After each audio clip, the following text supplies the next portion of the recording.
खासगीकरण होत आहे, परंतु आता ज्या बसेस आता कंत्राटी जे कर्मचारी आंदोलन करतात त्यांनीच काल असे व्हिडिओ समोर आले होते की जे बीएसटीचे जे सरकारी कर्मचारी आहेत त्यांना अडवलं होतं कामावर जाण्यापासून. तर हे कंत्राटी कर्मचारी जे आहेत ते आगामी काळामध्ये कुठेतरी सरकारी जे कर्मचारी आहेत त्यांना अडथळे ठरू शकतात का?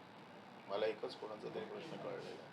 बेस्ट कंत्राटी कर्मचारी जे संपावरती आहेत, बेस्ट प्रशासनाचे जे परमनंट कर्मचारी जे आहेत ते बेस्ट बसेस डेपोच्या बाहेर काढत होते, परंतु कामगारांचाच वाद जो आहे तो समोर आलेला आहे. कंत्राटी कर्मचारी परमनंट कर्मचाऱ्यांना अडवतात आहेत. कुठेतरी सरकारच्या धोरणामुळे कामगारांमध्ये वाद निर्माण होतोय, भांडणं होतात. आणि हेच कंत्राटी कर्मचारी जी मागणी त्यावेळेला सरकारचे लोक करत होते की यांना सरकारी सेवेत सामावून घ्या, आज आम्ही तीच मागणी करतोय. प्रश्नच मिटून जाईल. ज्या वेळेला महाविकास आघाडीचं सरकार होतं त्यावेळेला एसटीच्या कर्मचाऱ्यांना सरकारी सेवेत सामावून घ्या ही मागणी सतत भारतीय जनता पक्षातर्फे केली झाली होती. माझी आज त्या मागणीला आठवण करून देतो की तुम्ही सगळ्या एसटीच्या कर्मचाऱ्यांना सरकारी सेवेत सामावून घ्या, बीएसटीच्या कर्मचाऱ्यांना सरकारी सेवेत सामावून घ्या, म्हणजे हा प्रश्न मिटेल. कारण त्यांचीच मागणी होती. आता त्यांचं सरकार आहे, त्यांना पूर्ण करायला काहीच हरकत नाही आहे आणि ते पूर्ण करू शकतात. कारण ही मागणी त्यांनी सरकारकडे केली होती. त्यावेळेला प्रत्येक नेत्याने सांगितलं होतं हे शक्य आहे, माझं शक्य आहे, तर त्यांनी हे पूर्ण करावं. आदित्य ठाकरे पालकमंत्री होते त्यावेळेला इलेक्ट्रिक बस ज्या मागवण्यात आल्या होत्या त्या डोकेदुखी ठरतात बेस्टच्या. आणि ठाकरे म्हणजे ठाकरेंच्या संघटनेचेच कर्मचारी संघटना आहेत तेच मागणी करतात की त्या बेस्ट बस म्हणून काढण्यात यावी इलेक्ट्रिक बस. बघा, महाराष्ट्रामध्ये इलेक्ट्रिकचं धोरण आदित्य ठाकरे साहेबांनी फार चांगल्या पद्धतीने राबवलं गेलं होतं. प्रदूषणमुक्त देश करण्याची घोषणा ही फक्त आदित्य ठाकरेंनी केलेली नाही आहे, ही केंद्र सरकारने केलेली आहे. माननीय पंतप्रधान देखील हेच म्हणतात की प्रदूषणमुक्त धोरण असलं पाहिजे, देशातलं प्रदूषण कमी झालं पाहिजे. डिझेल पेट्रोलचे भाव गगनाला भिडत आहेत, त्यामुळे इलेक्ट्रिक व्हेकल हा त्याच्यावरचा एक पर्याय आहे आणि म्हणून त्यांच्या काळामध्ये आम्ही ते इलेक्ट्रिकचं धोरण प्रमोट करत होतो. आता हे धोरण व्यवस्थित राबवण्याची जबाबदारी ही पुढच्या राज्यकर्त्यांची आहे. ज्यांच्या हातात सत्ता असते त्यांनी ते राबवायचं असतं. आता त्यांनी जर ते व्यवस्थित राबवलं नाही तर त्याला जबाबदार आदित्य ठाकरे असू शकत नाहीत. त्याला जबाबदार आता ज्यांच्या हातात सत्ता आहे ते आहेत आणि त्यांनी ते धोरण, पंतप्रधानांचं धोरण आहे, पंतप्रधानांचं धोरण जर हे सरकार राबवू शकत नसेल तर या सरकारचा उपयोग काय? सर, आदित्य ठाकरे यांनी काल सांगितलं की मुंबईमध्ये वाहनांना आतमध्ये यायचं असेल तर त्या दोन टोल्स, पूर्व द्रुतगती मार्ग आणि पश्चिम द्रुतगती मार्गावरच्या टोलचं जे कलेक्शन आहे ते MSRDC कडनं केलं जातं, परंतु त्याच्यावरती मनसेने आता टीका केली. मनसे म्हणते की ज्यावेळेस तुम्ही सत्तेत होता त्यावेळेस मग तुम्हाला हा मुद्दा आठवला नाही का? त्यावेळेस आम्ही 65 टोल जे आहेत ते आंदोलन करून बंद केले, मग आता सत्तेतून बाहेर गेल्यानंतर हा मुद्दा का आठवतो? भाजप पण यावर म्हणते की आम्ही तुमचे भ्रष्टाचाराचे टोल बंद केले म्हणून तुम्ही आता हे रस्त्यावरचे टोल बंद. बघा, भाजपना आता हा नैतिक अधिकार गमावलेला आहे. भाजपचे भ्रष्टाचाराची एक प्रकरणं बाहेर येत आहेत आणि ते जुन्या कढीला ऊत आणण्याचा प्रयत्न करत आहेत आणि म्हणून माझं म्हणणं असं आहे की जे विषय आम्ही आता मांडतोय एक हे लोकहिताचे प्रश्न आहेत. सरकार 5 वर्ष पूर्ण चाललं असतं तर प्रत्येक निर्णय काय पहिल्या वर्षात होत नाहीत, हे टप्प्याटप्प्याने निर्णय होत असतात. प्रायोरिटी असते सरकारची, त्या प्रायोरिटीप्रमाणे काम चालू होतं. काम खूप चांगलं चाललंय, परत आपल्याला ही संधी आयुष्यात मिळणार नाही म्हणून कट कारस्थान करून हे सरकार पाडलं गेलं. हे जर पूर्ण काळ चाललं असतं तर कदाचित अजून काही उरलेले निर्णय झाले असते.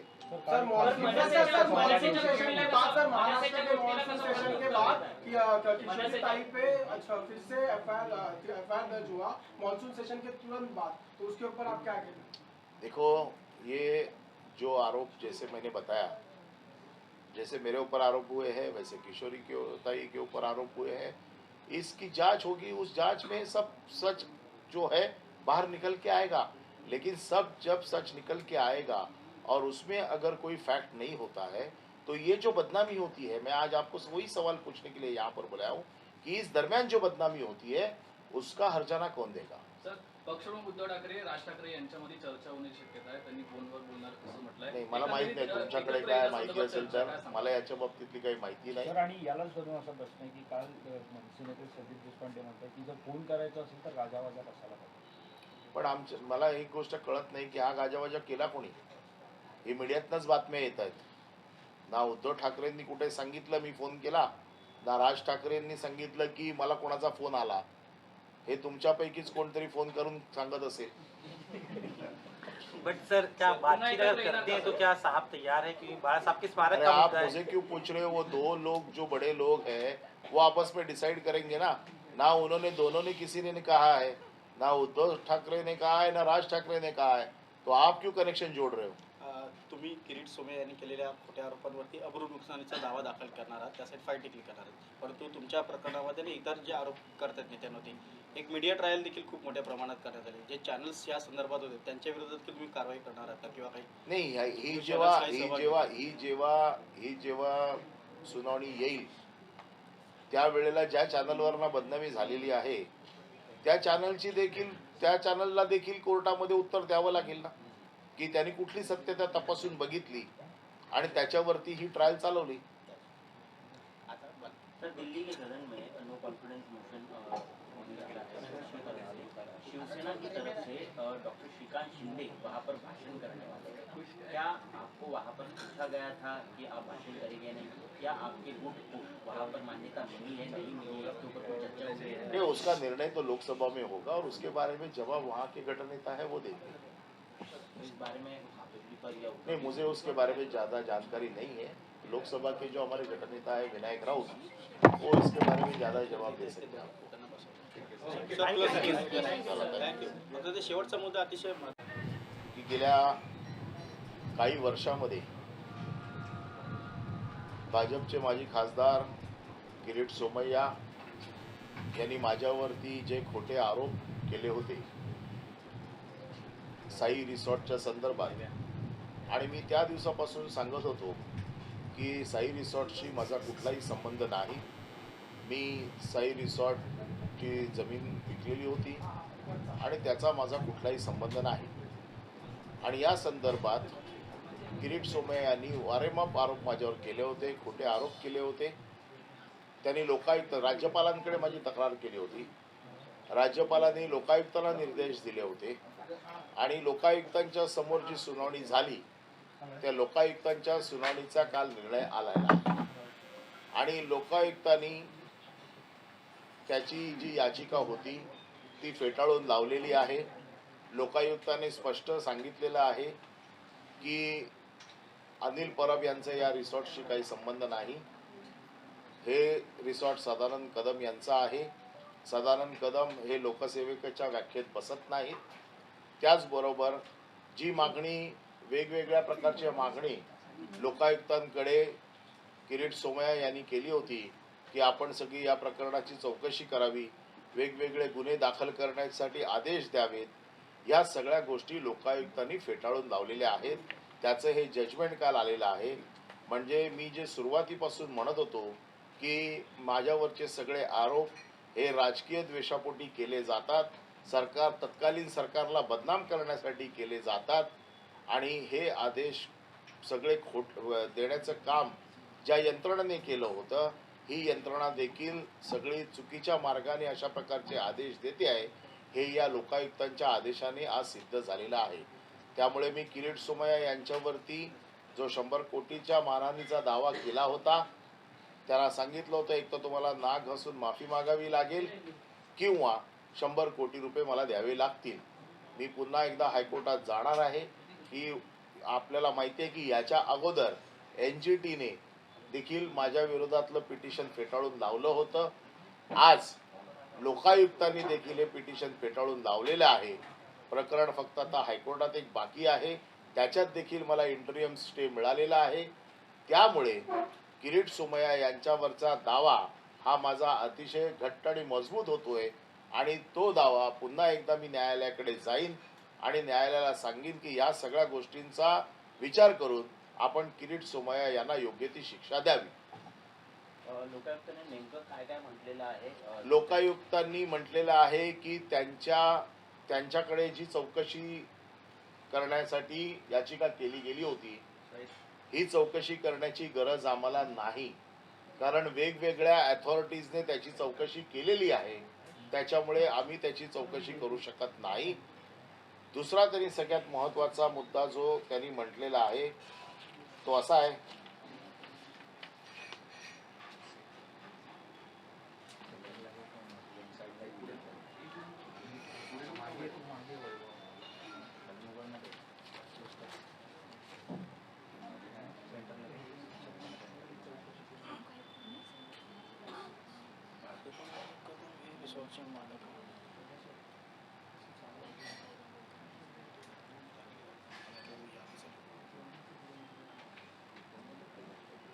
त्यांनी एक पॅरेग्राफ असा म्हटलाय, from the aforesaid fact it is apparent that the complainant after filing the complaint before me has also filed several complaints before the other authorities in respect of the same subject matter as pending before me. The complainant therefore in my view is not maintainable in view of the specific provision laid down under section 8(1)(b) and section 10(4)(c) of the Maharashtra Lokayukta and Upayukta Act 1971. आणि एक paragraph त्यांनी म्हटलेला आहे,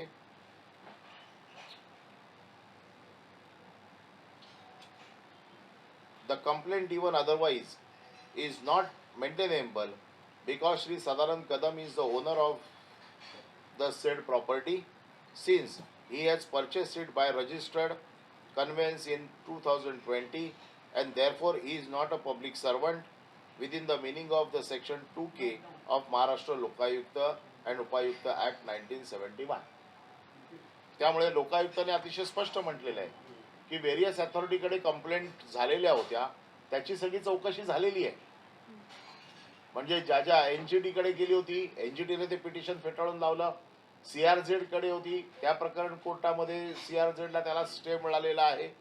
माझ्यावरती जे आरोप केलेले आहेत त्याच्यावरती कुठल्याही प्रकारचा गुन्हा सिद्ध झालेला नाही. ईडीने माझी चौकशी केली. ईडीच्या चार्जशीट जी सदानंद कदम यांची फाईल केली त्याच्यामध्ये माझ्याबद्दल कुठलाही उल्लेख नाही. त्यामुळे या सगळ्या गोष्टींचा विचार करता माझा ह्याचा रिसॉर्टशी काही संबंध नाही हे लोकायुक्तांनी अधोरेखित केलंय एका बाजूने. दुसऱ्या बाजूने त्यांनी असं म्हटलेलं आहे की सदानंद कदम हे ओनर असल्यामुळे ते लोकायुक्तांच्या व्याख्येत बसतच नाहीत लोकसेवक याच्या, आणि त्यामुळे ह्या पिटिशनला काही अर्थ नाही. त्यामुळे किरीट सोमय्या पुन्हा एकदा तोंडावर आपटलेले आहे. आजची ही जी ऑर्डर आहे त्याचा तुमची केस स्ट्रेंथन करण्याच्या दृष्टीने किती उपयोग होणार आहे? एक तर ईडीची चौकशी अजूनही चालूच आहे, रिसॉर्ट ताब्यात घेतलेला आहे, त्याच्यातही तुमचं नाव अजून पूर्णपणे त्यांनी हे नाही डिसमिस नाही केलेलं आहे. तर अशा प्रकारच्या ज्या वेगवेगळ्या पोरावरच्या ज्या ऑर्डर्स आहेत त्याचा आता तुम्हाला किती फायदा आहे? मी सुरुवातीपासून हे सांगतोय की मी कुठलंही चुकीचं काम केलेलं नाही आणि त्याची योग्य चौकशी होऊन मला निर्दोष मी आहे हे सिद्ध होईल. फक्त अडचण अशी आहे की या दरम्यान माझी झालेल्या बदनामीचं काय? ह्या दरम्यानची माझी बदनामी केली गेली की अनिल परब यांचा काळा पैसा याच्यामध्ये वापरला गेलाय, अनिल परब यांनी भ्रष्टाचार केलाय, हे जे काही आरोप माझ्यावरती केलेत याला उत्तर कोण देणार आणि माझी बदनामी कोण भरून देणार? बदनामी करणं फार सोपं असतं आणि म्हणून किरीट सोमय्या यांनी माझी माफी मागितलीच पाहिजे किंवा मला 100 कोटी रुपये दिलेच पाहिजे अशी मागणी मी पुन्हा हायकोर्टाकडे करणार आहे.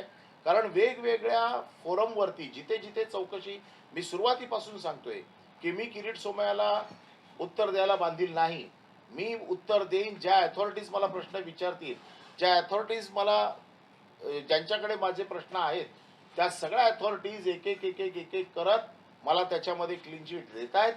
आणि अशा वेळेला किरीट सोमय्या हे जे माझ्यावरती आरोप करत होते ते आरोप करून आता त्यांचे जे काही कपडे उतरायचे ते उतरले, पण माझ्या बदनामीचं काय? माझी जी बदनामी झाली गेले कित्येक वर्षामध्ये, मी मंत्री असताना माझी बदनामी झाली. मी त्यानंतर वर्ष दीड वर्ष या सगळ्या यंत्रणांना सामोरा गेलो, माझ्या कुटुंबाला त्याचा नाहक त्रास झाला. अशा प्रकारे राजकीय द्वेषापोटी जे आरोप केले जातात त्याच्यामुळे एखाद्याचं आयुष्य उद्ध्वस्त होऊ शकतं आणि म्हणून याला कुठेतरी चाप बसायला पाहिजे. हे आता हळूहळू हळूहळू सिद्ध होतंय.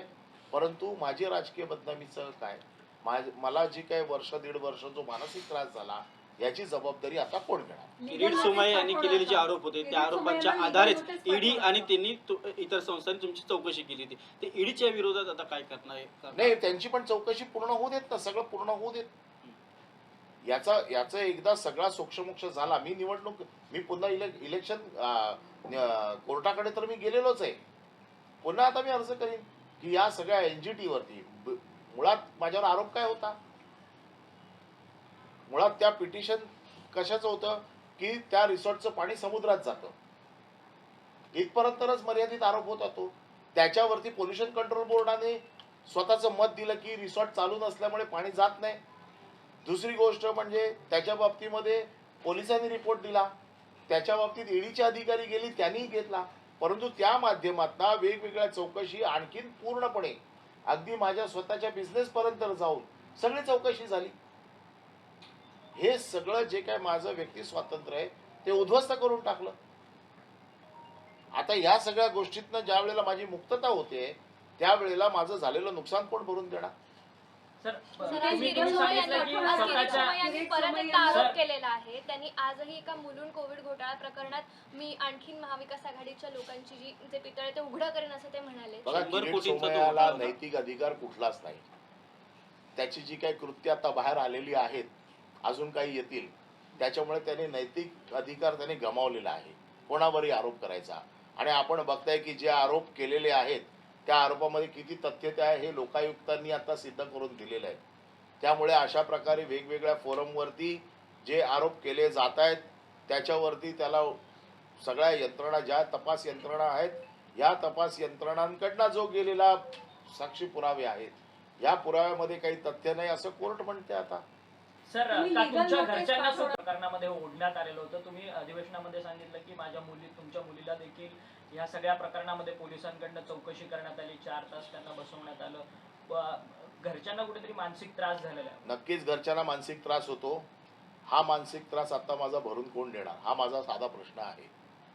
ज्या वेळेला कुटुंबाला त्रास होतो, मी राजकारणात आहे, मला त्रास माझा राजकीय भाग समजून मी एक वेळ सहन करीन, परंतु माझ्या कुटुंबाने कुठलाही गुन्हा केलेला नसताना त्यांना ज्या प्रकारे मानसिक त्रास झालेला आहे हा त्रास किरीट सोमय्या भरून कसा देणार?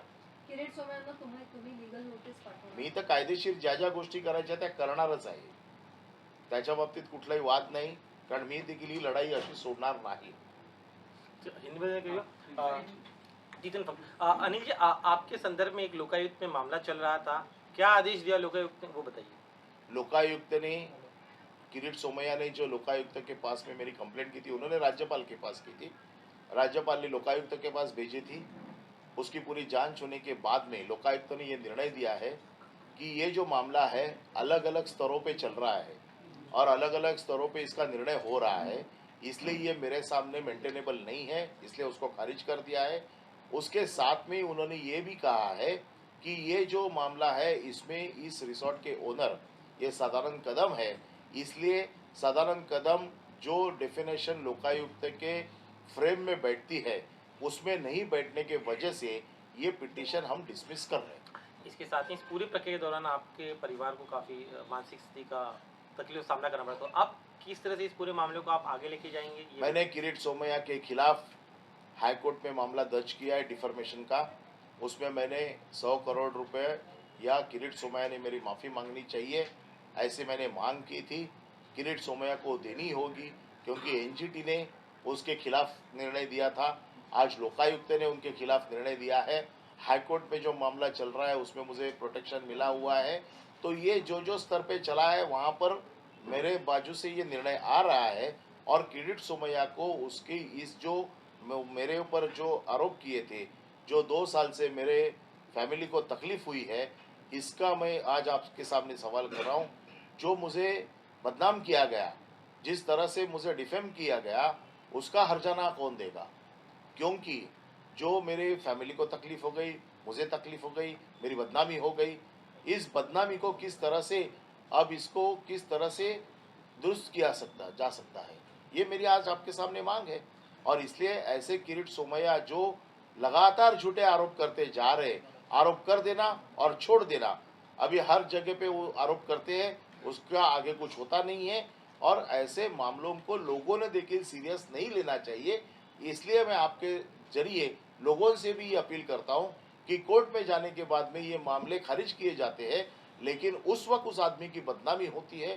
किरीट सोमय्या जिस तरह से प्रेस कॉन्फ्रेंस लेके बताते हैं कि ये मामला सब ऐसे है जैसे वही मीडिया ट्रायल चलाते हैं, कोर्ट वही चलाते हैं, तो मुझे ऐसे लगता है लोगों को भी ऐसे चीज़ों को सीरियसली लेना नहीं चाहिए. ये चूंकि ये मामला अभी ईडी में भी चल रहा है, तो ऐसे में लोकायुक्त की इस आदेश का आपको लीगली कितना बेनिफिट मिलेगा? मुझे जरूर फायदा होगा, क्योंकि लोकायुक्त ने जो ऑब्जर्वेशन किए है वो ईडी के लोग भी पढ़ेंगे, क्योंकि ईडी में ऑलरेडी जो एक चार्जशीट फाइल हो गई है उसमें मेरा कहीं पर जिक्र नहीं है, उसकी इन्वेस्टिगेशन चल रही है। मैं बार बार ईडी के ऑफिस में जाके आ चुका हूँ। जो सवाल उन्होंने मुझे पूछे हैं मैंने उनके जवाब दिए हैं, आगे भी पूछेंगे तो मैं उनका जवाब दूंगा। लेकिन मुझे ऐसे लगता है कि मैं पहले दिन से ये कह रहा था कि इस मामले में मेरा कोई संबंध नहीं है, फिर भी जानबूझ के 2 सालों से ये मामला मेरी बदनामी के लिए चल रहा था, वो अभी कहीं ना कहीं रुकना चाहिए। इसके साथ में सर अथॉरिटी से राहत मिली आपको इसी केस में? मुझे एनजीटी से राहत मिली है, मुझे आज लोकायुक्त से राहत मिली है, मुझे नीचे के कोर्ट से सेशन कोर्ट से राहत मिली है। सेशन कोर्ट में तो मामला ही खारिज हो चुका है। जो प्रेडिकेटेड ऑफेंस था कि समुद्र के पानी में रिसोर्ट का पानी जाता है, वो तो ट्रायल कोर्ट में ही खारिज हो गया है, तो प्रेडिकेटेड ऑफेंस ही क्लोज हो गया है। अब ये प्रेडिकेटेड ऑफेंस जब क्लोज होता है तो ईडी के सामने कोई मैटर रहता नहीं है। अब उसके बाद में पुलिस ने और 2 मेरे ऊपर एफआईआर लॉन्च किए हुए हैं, वो भी खारिज हो स्क्वैश करने के लिए मैं हाईकोर्ट में गया हूँ। हाईकोर्ट में उसकी सुनवाई चल रही है, हाईकोर्ट ने मुझे इंटरियम प्रोटेक्शन दे चुके। मॉनसून सत्र में आपने भी किरीट सोमैया के खिलाफ कुछ मुद्दे उठाए थे और इन्वेस्टिगेशन की मांग की थी, उसका स्टेटस क्या है? क्योंकि एक वीडियो क्लिप वायरल हुई थी जिसको लेकर आपने बड़ा हंगामा किया। नहीं, वो तो जो टीवी चैनल पे वीडियो क्लिप रिलीज हो गई थी, मैंने मांग की थी कि इसकी जांच की जाए, ये वीडियो क्लिप सच है झूठ है ये बताया जाए, और अभी तक पुलिस ने उसका कोई रिपोर्ट लाया नहीं है। हमारी मांग यही है कि कौन है वो महिला जिसके साथ ये अन्याय हुआ है, किरीट सोमैया का असली चेहरा बाहर आना चाहिए, ये मेरी मांग है। यानंतरही किरीट सोमय्या सातत्यानं ठाकरे गटातल्या इतर नेत्यांवरती आरोप करतायत. किशोरीताई पेडणेकर असतील, तुम्ही असेल, निर्लज्ज माणूस आहे, निर्लज्जम सदा सुखम. ज्या वेळेला अशा प्रकारे त्याचं उत्तर द्यावं ना, त्याने त्याची जी क्लिप आली आहे त्याच्याबद्दल त्याने उत्तर द्यावं ना. राजकारणाला एक राजकारणाला सांस्कृतिक वारसा आहे, पण आता तो डायरेक्ट पर्सनल अटॅकवर येऊन झालेला आहे असं तुम्हाला म्हणायचं का? हे तर तुम्ही आता लोकांनी ठरवायला पाहिजे, आणि तुम्ही लोकांनी याला व्यवस्थित, कारण तुम्ही देखील एक चौथा स्तंभ आहात, तर याच्या बाबतीतलं धोरण तुम्ही देखील ठरवलं पाहिजे की वैयक्तिक पातळीवरची टीका कोणाची असेल, कुटुंबावरची टीका असेल तर त्याला किती प्रसिद्धी द्यावी. ट्रायल देखील केलं गेलं तुमच्या विरोधात. लोकायुक्तांनी तुम्हाला क्लीन चिट दिली असेल, प्रत्येक यंत्रणा आता क्लीन चिट देत आहेत, परंतु महाविकास आघाडीच्या वेळेस जे विस्थापित होणारे जे कामगार होते त्यांना खिचडी देण्याचं जे कंत्राट आहे ते सरकारने दिलेलं होतं एका कंत्राटदाराला 9 कोटी रुपयांचं. आता त्याची देखील चौकशी केली जाणार आहे. महाविकास आघाडीमधल्या प्रत्येक कामांची चौकशी सरकार नाही, माझं म्हणणं आहे, मी त्या दिवशी देखील आपण सभागृहात ऐकलं होतं, माझं म्हणणं आहे सगळ्यांची चौकशी व्हावी, फक्त 2 वर्षाची 2.5 वर्षाची. आमच्या बरोबर भारतीय जनता पक्ष 25 वर्ष सरकारमध्ये आहे महानगरपालिकेत, या सगळ्या कामांची चौकशी होऊन जाऊ देत. आणि हे जे प्रशासकीय घोटाळे मी मागच्या अधिवेशनात मांडले त्याची देखील चौकशी झाली पाहिजे. ठराविक फक्त मुद्द्यांची चौकशी करायची, म्हणजे आपलं ठेवायचं झाकून आणि दुसऱ्याचं पाहायचं वाकून, असं होऊन चालणार नाही. प्रत्येक गोष्टीची चौकशी झाली पाहिजे. जर कोणी गुन्हेगार असेल, कोणी दोषी असेल तर त्याला शिक्षा झाली पाहिजे, ही आमची मागणी आहे. आणि जे घोटाळे करणारे जर भारतीय जनता पक्षात गेले तर त्यांची फाईल बंद केली जाते. आणि इसके पूरे प्रक्रिया के दौरान एक चीज देखी गई थी, मुंबई गोवा महामार्गावर जे खड्डे पडले त्यासाठी रायगड पत्रकारांकडनं बोंबा मारायचं आंदोलन केलं जाणार आहे. कुठेतरी भाजपकडनं फक्त एकाच ठिकाणी, म्हणजे जे ऍक्च्युली खड्डे किंवा असे मुद्दे आहेत ते टाळून वेगवेगळ्या ठिकाणी लक्ष केंद्रित केलं जातं असं वाटतं. बघा, मुंबई गोवा मार्गाची रस्त्याची चाळण झालेली आहे. गेले कित्येक वर्ष आम्ही या बाबतीमध्ये आरडाओरडा करतोय. विधानसभेत हा प्रश्न मला वाटतं की प्रत्येक विधानसभेत असं कुठलंही अधिवेशन नाही की ज्याच्यात हा विषय चर्चेला आला नाही. गडकरी साहेब हे अतिशय मोठे नेते आहेत. खरं म्हणजे गडकरी साहेबांच्या शब्दावरती पण विश्वास ठेवून आम्ही वाट बघितली होती. दुर्दैवाने मला असं वाटतं त्यांना अपयश आलेलं आहे, पण ते काम करणारे नेते आहेत. त्यांनी एखादी गोष्ट सांगितली तर होते. आजपर्यंत त्यांनी देशामध्ये बरंच चांगलं काम केलेलं आहे. परंतु दुर्दैवाने मुंबई गोवा मार्गचा जो एक पर्टिक्युलर पट्टा आहे हा एवढा अजून कंट्रोलमध्ये येत नाहीये. त्याला अजूनही खड्ड्यांची चाळण झालेली आहे. गणपती तोंडावर आहेत. आत्ता काही होईल असं मला वाटत नाही. किमान त्याची डागडुजी करून कोकणात जाणाऱ्या चाकरमान्यांना दिलासा मिळावा एवढीच आत्ता अपेक्षा आहे. बेस्टच्या कंत्राटी कर्मचाऱ्यांचा संप हा सुरू होता. खरं तर बेस्टने 6 कंत्राटी कंपन्यांना संपूर्ण कंत्राट दिलेलं होतं. जवळपास 4000हून अधिक कर्मचारी संपावरती होते. आज त्यांचा संप मिटलेला आहे. सरकारने मध्यस्थी केली. काल ते त्यांनी मुख्यमंत्र्यांची भेट घेतली. खरं तर 7 दिवस खूप वेळ गेला. 20 लाख मुंबईकर एसटीचा संप 5.5 महिने चालवला. सरकार पुरस्कृत संप होता. गोपीचंद पडळकर, सदाभाऊ खोत हे त्यांच्या समर्थनार्थ उतरले होते. ह्या कामगारांच्या वतीने कोणी उतरलं नाही. शेवटी नाईलाज असतो कामगारांना स्वतः जाऊन मुख्यमंत्र्यांना भेटावं लागलं. हा प्रश्न पहिल्या दिवशी देखील सुटू शकला असता, परंतु मुंबईकरांचे हाल करायचे आणि राजकीय फक्त वातावरण. एसटीच्या वेळेला 5.5 महिने संप चालवला.